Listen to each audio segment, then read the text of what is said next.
মানুষ যখন একা থাকে তখন সে নিজের থেকে তার প্রিয় মানুষের কথা বেশি চিন্তা করে। জীবনের মানে সেদিন বুঝবে যেদিন সময় আর পরিস্থিতি একসাথে আঘাত করবে।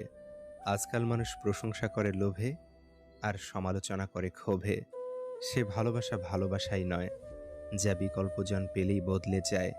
পানি ছাড়া গাছ যেমন বড় হয় না, আঘাত ছাড়া মানুষ তেমন শক্তিশালী হয় না। ঠকিয়ে ক্ষণিকের সুখ নিশ্চিত করা যায়, তবে চিরকাল ভালো থাকা যায় না। ধৈর্য কখনো জীবন্ত প্রাণকে ঠকায় না, বরং উত্তম সময়ে শ্রেষ্ঠতম উপহার দেয়। একবার একা হয়ে দেখো, পৃথিবীতে কেউ কারো নয়। অর্থশূন্যতা দেখা দিলে বুঝবে তোমার পরিবারও তোমাকে ভালো চোখে দেখবে না। পৃথিবীর সবচেয়ে ভয়ঙ্কর রোগের নাম হচ্ছে মায়া, যেটা মানুষকে মৃত্যুর আগে জীবন্ত লাশ বানিয়ে দেয়।